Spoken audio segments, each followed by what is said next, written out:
Melbourne's Carlton Cemetery is the last resting place of an ordinary man who devoted years of his life to writing an extraordinary tale.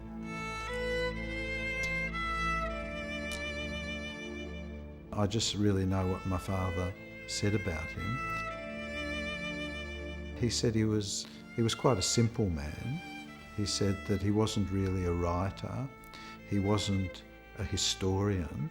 He didn't discuss things and he didn't give opinions or analyses. He just told it as he saw it.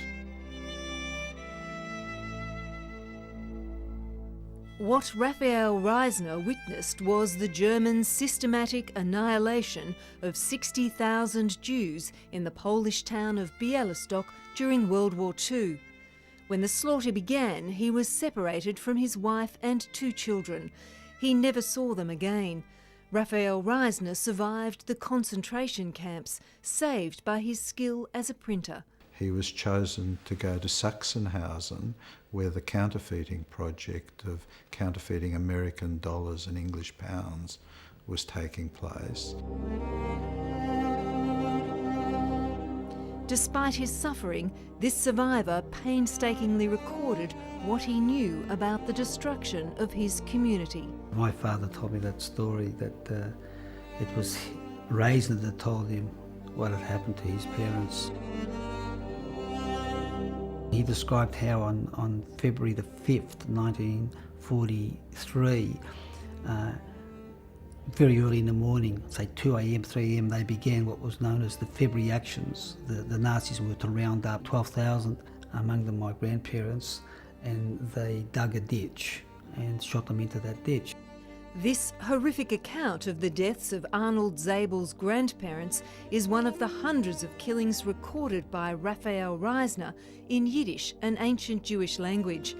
These shocking stories, published in 1948, became a voice for the dead, a record for their families of how they died. And in a way he performs, there is a Yiddish term, a mitzvah. He performed a mitzvah, which means a great deed in putting it out there, and in a way he cleared the way for people being able to move on.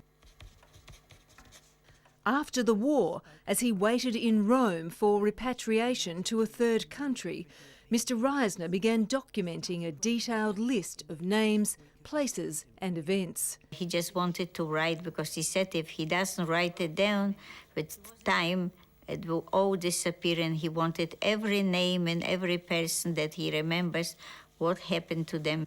He was bound to that book like you are bound to a child. Danuta Schnall married the son of Raphael Reisner's second wife, a fellow concentration camp survivor. We decided to get away from Europe as far as we possibly could. They found a safe haven in Melbourne, already home to a thriving Jewish community. Harry Lou's parents also migrated to Melbourne from Paris, where they'd been living as refugees after the war.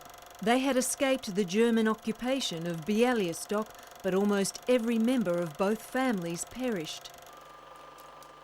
They were taken straight off the train at Spencer Street Station and taken straight to the Białystok Centre, which was an Italianate mansion that Białystokers who had come before the war had bought principally to house the refugees, and it was while they were living there that I was actually born.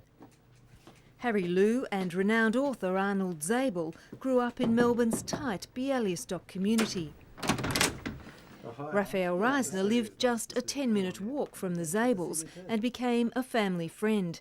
But it wasn't until 2002, just before the death of his father, that Harry Lou became aware of the Yiddish book that had been gathering dust on the family's bookshelf for more than 50 years. He mentioned that he'd picked it up for the first time in about 50 years and read through some of its pages.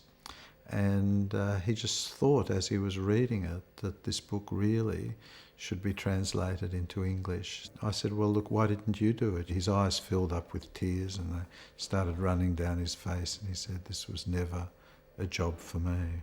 But it was a task for which his son seemed destined.